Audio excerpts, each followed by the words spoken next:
Well, hello, everybody. Welcome again, as usual, back to Backstage Bimbo TV. It's me, Allison Rouse, your most notorious groupie and author of We've Got Tonight, the Life and Times of Notorious Groupie, me.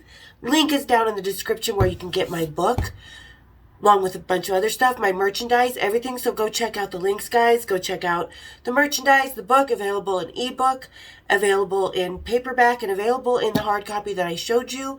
Also, you can read it for free on Kindle, but if you are reading it for free on Kindle, you have to read first page to last page. Otherwise, I don't get paid. So show the love, show the support. And thanks again for all the love and support everybody's giving me already. It truly means so much to me. I can't even begin to tell you how awesome and amazing to meet really cool people. It's not often these days, so everybody, thank you for being awesome. And this week, we're going to have a Rocky Talkie. We're going to get a little bit more serious in this subject because this is kind of something that's come up lately about things with John and the aftermath and stuff and memories that came up that kind of made me think of this. So we're going to talk about escaping the press. Because I think I'm the only groupie that didn't run to the press. I ran from it. But it showed who I really was to the boys of rock and roll. So, everybody, we're going to have another local this week. One of my favorite local, let's face it. These guys just won a bunch of medals in the World Beer Awards. They're fucking awesome, as did a lot of our locals, like TF Brewing and Ketos and Salt Fat and Salt Fire. You guys fucking rock here, local. This is one of my favorites because, Lord knows, when I was escaping the press from John, I was saying a lot of Hail Marys. This is a Bloody Mary Michelada Spicy, so it's like a beer with a Bloody Mary. It's fucking delicious. Although, I must say the best Bloody Mary are Oris's, but the best Bloody Mary Michelada is definitely Shades Brewing. So you guys, say your Hail Marys, kick up your feet, and let's have a little bit of a Rocky Talkie, shall we, folks? Oh, isn't that beautiful? So lovely. Cheers, figures.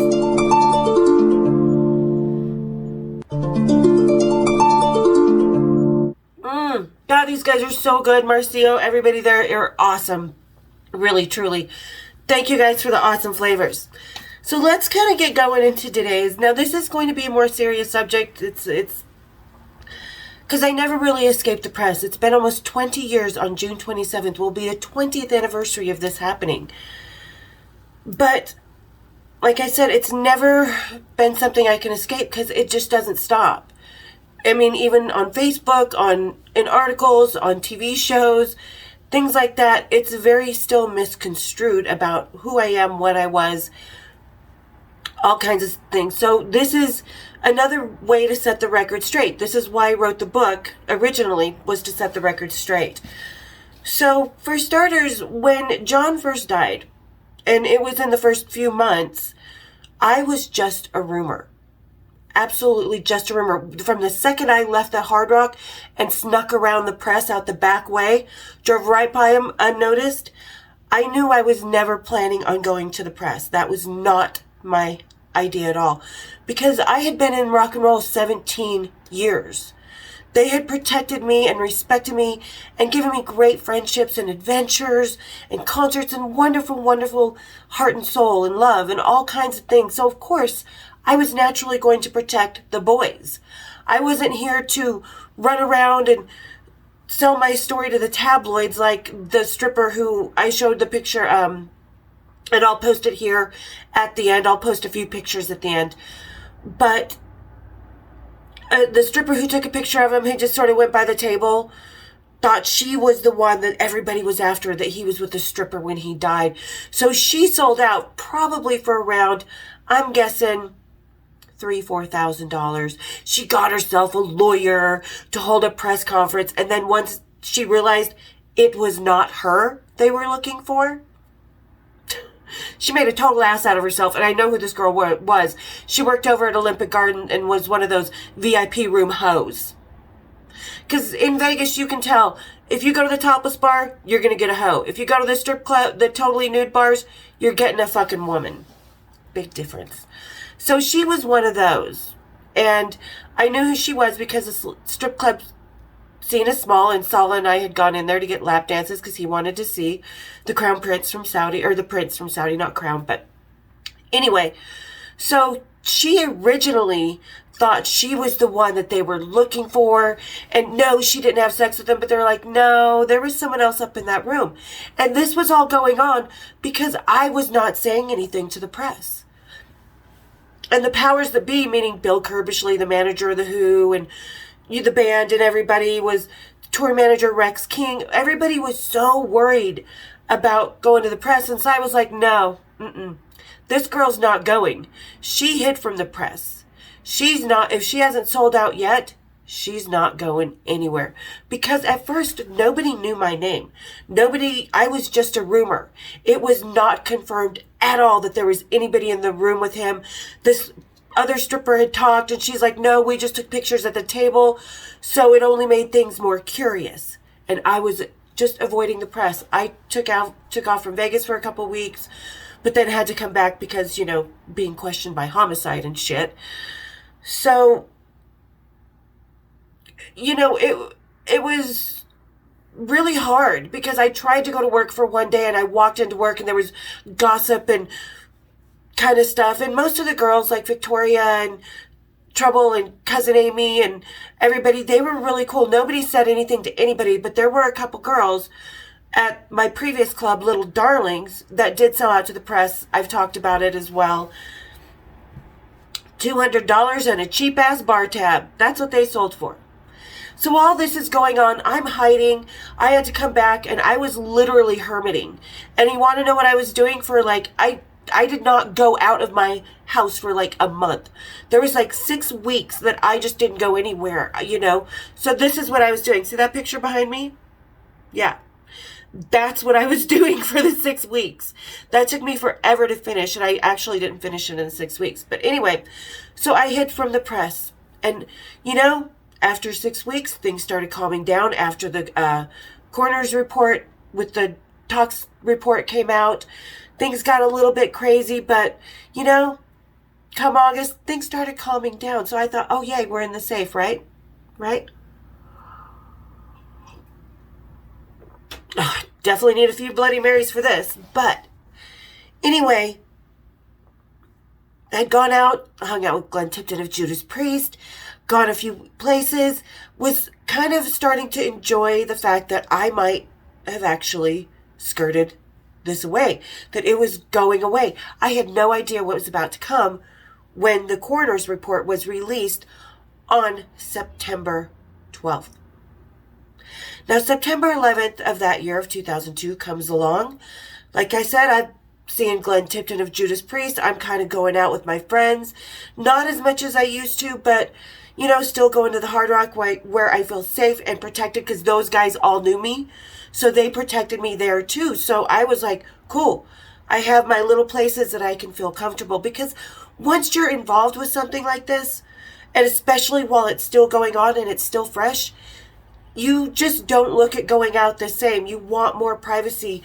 You feel so invaded and so watched. And it became something else just to even go out with drinks for my friends. So anyway, September 11th happens. We all celebrate the anniversary, or, mourn the people that we lost and everything. And the next day, September 12th of that year, was Robert Plant. September 13th, that Saturday, because it was a Thursday, Friday, Saturday, September 11th, 12th, and 13th, was The Who's makeup gig. Well, I go to sleep thinking, okay, I'm going to go see Robert Plant. I'll probably go hang out with The Who just because, the things surrounding and people want to see me and talk to me and hear stories and the truth of what happened. So I figured I would probably go hang out with them too. Had gone shopping, got my massage, did my hair, got everything ready for myself to go hang out with the band. Woke up on September 12th. Yes, bands, Robert Plant's in town. I'm going to go see what I can make happen with this, right? No. Give me a second. Yeah. So, it was probably around 10 o'clock in the morning, 10:30, And my cell phone rings. And I'm like, 702. Not sure who this is, but it's a local number. This is before robocalls and spam and stuff was really prominent. So I pick it up. And I'm like, hello. And they said, may I speak with Alice? And I said, this is she. He said, this is Norm Clark from the local, he's big time columnist and, you know, the biggest social journalist in Las Vegas and very respected around the world. And I said, oh, and I knew right then the second he said Norm Clark, I was like, what the fuck's going on? He's like, well, the coroner's report was released today, and it was released with my unlisted phone number. I've always been unlisted, and my unlisted address. Mine and mine alone. All the rest of them, Si's, John's, anybody else they talked to, blacked out. Right? Not mine. So, this phone call, I said,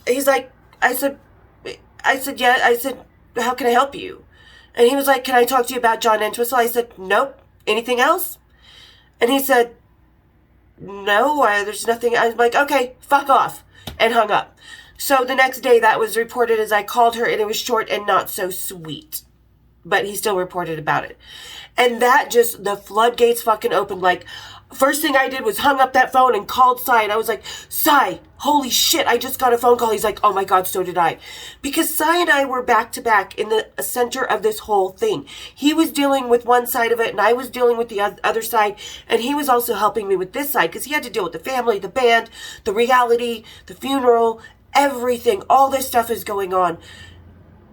And I have to deal with, you know, what I thought was relatively easy. I thought I had skirted past it over the past 2.5, 3 months before. Nope. No. So while I'm on the phone with Cy, all these other phone calls keep coming in.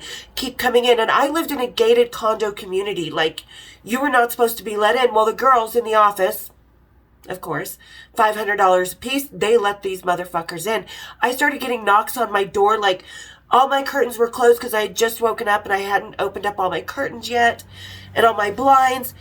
And I just keep hearing it. And I'm like, Cy, and I'm literally hiding. And I'm like, hold on. I'm like, I've got to call somebody here in town. So I call the coroner. I'll call you back, Cy. So I call the coroner's office. I'm like, can I speak to Ron Flood, please? Because, you know, this is already coming out. And who's the coroner? And I'm like, what the fuck is going on? I'm on the phone with the coroner saying, what the fuck is going on? Why is my information, my phone number is unlisted. I pay to have it unlisted. My address, I was screaming, going fucking crazy on this guy. And because you would have too. Like I said, I did not want this. I did not come looking for it. It wasn't until September 12th of 2002 when the coroner's report was released with my unlisted address and unlisted number. So this is the day it's happening. You know, and I'm thinking, holy shit, you know, and I'm on the phone with Cy. I'm back to the coroner. He's like, well, there's nothing I can do. So I'm like, yeah, well, there's something I can do. So I called Oscar Goodman, who was mayor at the time. Also played himself in the movie Casino because he was the mafia's lawyer in Las Vegas. Yes. So watch Casino, the lawyer. That's who I called, Oscar Goodman. So he was like, let me see what I can do. And he took care of that situation. I'm not going to say how, but somebody was just, and it wasn't illegal. Ron Flood was forced into early retirement, or I was going to sue the living shit out of this coroner's department and Las Vegas, city of Las Vegas, whoever I had to sue. Because no. I paid to keep my phone number unlisted. Always did. So this is all going on. I'm freaking out. I can't even get out my house. There's being like FedEx things stuck into my drawer with offers from Blender Magazine, Rolling Stone, every Rupert Murdoch trash rag from The Sun, The Mirror, all these things. So as I'm on the phone with Cy, we decide where we're going, what's going to happen. Because like I said, I didn't go to the press. I didn't want to go to the press. I had protected them. So Cy's number one thought in that moment was to protect me and me alone, because he knew as long as he protected me, so would the privacy of the family. So anyway, we decide, I'm like, I need to get out of Vegas. So he books a ticket to LA and I go stay with him. And I have to be privately escorted. Like, I had to call the cops to have everybody escorted off of the property. I called the management company of the condo complex, the HOA company. I was like, this is going on. Apparently your girls in the office were paid. So, blam. Everybody was removed from that property. My best friend's boyfriend, who was actually the grandson of the character who Robert De Niro played in Casino, which is kind of how I had met Oscar Goodman and his wife around the scene, because I was very social in Vegas. But anyway, so called him, started getting that taken care of. I'm like, Si, what are we going to do? He's like, you're coming to LA. I'm like, is that going to be a good idea? Because, he's like, yeah, they're all in Vegas. They're not going to expect you here in LA. I'm like, okay, cool. So we snuck me out of the apartment. I crouched down on the baseboards of the front seats of Daryl's SUV. I was like, just get me to the fucking airport, where I was supposed to be taken to a very private VIP entrance and like lounge and stuff where nobody could go, but the paparazzi was all out there. They were waiting by every one of those entrances.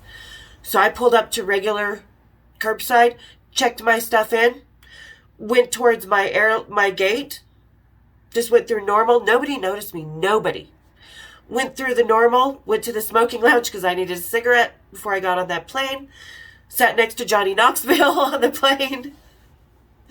He's like, wow, there's some crazy stuff going on. Because he was in the VIP lounge. He's like, there was some crazy stuff going on down in the VIP. He's like, I don't know what's going on, but there was a lot of people around. They weren't looking for me. And I was like, they're looking for me. I didn't say that out loud. I'm like, really? Okay. So, get off the plane. I went to Burbank, not LAX, because they were expecting LAX, whatever. Because the report, these guys got, like, blam, blam, blam, information so quick. They were buying their information. They had to have been. So, they were expecting LAX. I got off at Burbank, jumped inside his big blue SUV and was like, I need a drink this fucking big. So, we went to... I think Sunset on sushi on Sunset, got drinks, whatever. Went over to the hotel where the band was. And as we were pulling in the garage to park, because we were just sneaking in the back way, there was all kinds of paparazzi, because that's where the band was staying. So I was supposedly in LA now. Where did they think I was? So I'm ditching the press right in front of their fucking faces. Yeah. And that's how it went for the next week. Like, we were back and forth from the band's hotel. I've got more stories about that because I've already vlogged about this. One of my first ones, I'll put the link to the John the Second Time, part 2. I did it last year on the anniversary of his death. But, so we were back and forth from that hotel. Robert Plant was there because he flew in right after the show from Vegas. And him and his band come in, they're like, yeah, all this crazy stuff. The girls, I run into Lemmy. He's like, who's about this bird that was with John? I'm kicking Si under the table going, what does he mean bird? It was me. But I'm not saying it out loud because, as I had previously established when this all first started, I wasn't going to the press. I was not at all. That was never, ever my plan. And these guys knew who I was and knew that I was so deep into the rock and roll family that, yeah, they could trust me 100%. So when the coroner's report was released, and then all these articles started coming out, a lot of my tabloids got stolen when my storage unit got broken into. But here's one. The tabloid I ended up doing, this is one the Mail wrote, and of course it's naked, and they took this from one of the magazines I was in. This is one of the photo shoots from a magazine and stuff, and of course it's all sensation and bullshit, no. And this is where a couple girls that sold me out for a couple $100, this is where their $200 went. Yeah, cheap old hoes. So that's kind of it. I escaped the press, and when it came down to it, I decided to do that interview that I did, the one that I did for the Mail on Sunday, that was absolutely nothing of what I said. A picture of it will be at the end. It's no longer available online or anywhere. But like I said, I'll post a picture of the actual article. They used the worst picture. I went down to Tampa to where Danny was. And because I figured I didn't want to be in Vegas, I needed to hide someplace nobody knew I was.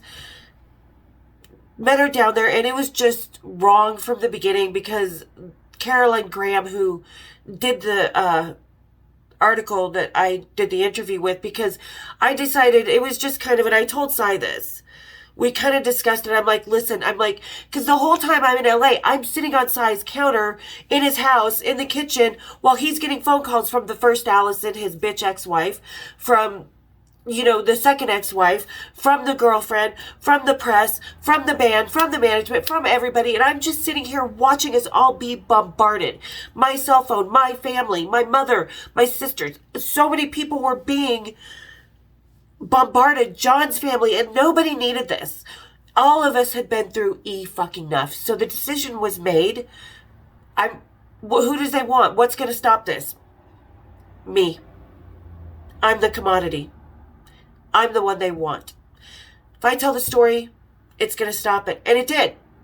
But the story was nothing of what I said. Like I said, I'll post at the end of this vlog. So I was so burned by the press already, and the day that article came out, Danny and I tried to go all over Tampa to every bookstore every night and wipe it out. I was making phone calls to Vegas. You just get that shit off the fucking newsstand. That is nothing of what I said. I was crying to Cy. He's like, that's what they do. I'm like, well, he's like, you're right. It's stopping it. No more phone calls to his family. No more phone calls to my family, to my dad, harassing. I will pay for my own actions, my family, his family. Nobody else needs to pay for mine or John's actions. I was already paying for John's actions that I had nothing to do with, because I was being slaughtered in the press as prostitute, hooker, murderer, druggie, pulled in by homicide, all kinds of things. All this is going on for like 6 months of my life from June. And it was still like, I was under contract. I couldn't even, I went out and they were trying to recruit for some dating show, and I'm under contract where I couldn't talk to anybody for a month. I couldn't even, went to an opening of this new club where Whitney Houston was and hanging out with Whitney Houston. Couldn't even, I had to scoot out of press pictures, local society pages and stuff that I had been in before, but had to hide. So it was really, really chaotic and fucking crazy. There's a lot that I'm forgetting that I'm not telling you, because it was hell. I would not wish this on anybody. And I'm not trying to compare my situation with Monica Lewinsky, but this is why I kind of had a contact with her for a while, because she's a really nice person. But this is what I went through compared to what she went through. But I understand. I was watching that show on Hulu and how she looked out the window and all the phone calls started coming. The press was out there and she couldn't move, and she was just totally immobilized in her house, and mentally and emotionally was just breaking down. And that's exactly what I went through, where I was at. And it was hell, because you're trying to protect everything you love, something I've been a part of for 17 years at that point. And all of a sudden am a part of in a much bigger, different way, and was a commodity to the tabloids. And still am to I'm just a novelty in the greatest death of rock and roll history. And it sucks, because I was never painted as that human being, even in the article that I did. So, yeah, which ended up, and this is going to be another vlog, with me doing things like this. Go ahead, pause. That's me taking Roger Daltrey to court, because I'm still running from the press. It never ends. It never ends. It's still a thorn in my side. It's still a pain in the ass. I still get slandered. I still get my material stolen. I still have to send out cease and desists. I still have to go through legal action. It's never ending. It's like the walk of shame that has been going on for 20 years.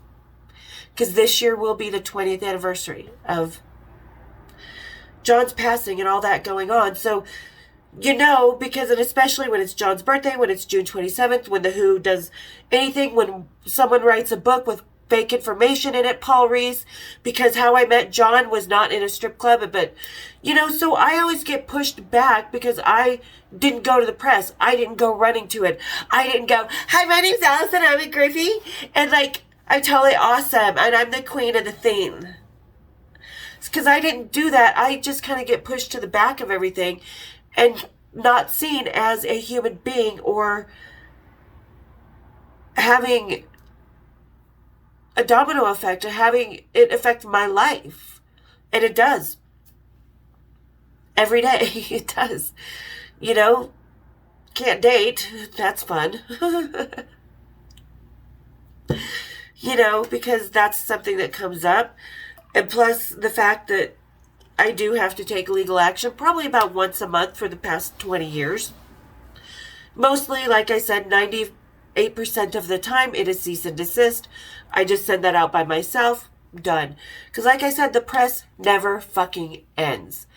And it's not like I had people manipulating them and, half-truths becoming bigger lies and stuff like that. No.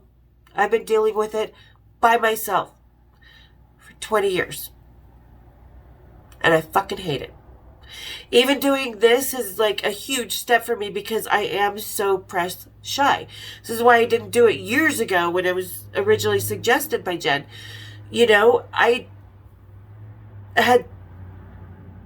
got such a sense of fear and hatred and abomination towards the tabloid press, the music press, because like I said, I'm nothing but a novelty to a lot of these people, when in reality, I'm a person. And nobody ever asks me anything, even though when they do any type of search on John and his passing, 99%, I am in that article. I'm on his fucking Wikipedia page, for crying out loud. So, there we go. There's my experience with the press. Not a lot of fun. But now I'm trying to take it back and own it again, which is why I wrote the book originally, was to set the story straight and to own my name again, and for my name to be known. And this is what I'm trying to do with the YouTube channel as well. So, for all the groupies, every single one of them who've written a book or who are fake groupies and stuff, you keep running for the press for your ego, sweet peas, because that's all you're doing is satisfying an empty hole of an ego. Because a lot of those groupies running to the press, the dolls, you're not fucking groupies. You're great fans, and that's okay.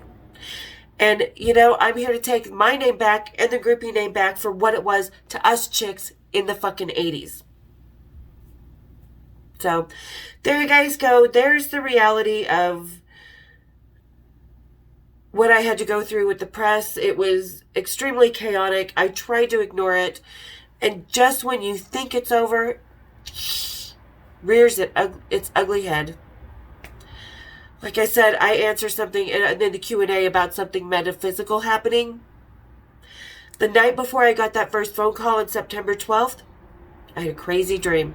But I'll post that in the Q&A. So, alright, thanks again, you guys, for all the love, all the support, all the kindness. I hope you guys enjoyed today's episode. Like I said, it's kind of chaotic, kind of crazy. But that's how it felt. And I was crying a lot. Seriously, staying at Sai's house and sitting in his guest bedroom just crying. I never let him see me do that, and when the decision was made, it was a mutual decision that we all talked about that had to be done. I didn't want to go to the press, but it happened. So, all right. Thank you guys for all the love. Thanks for the support. Thanks for listening to me, you guys. Really, truly. And don't forget, hit that subscribe, hit my bells, and join me on Sunday for Cocktails and Rocktails. Cheers, big ears.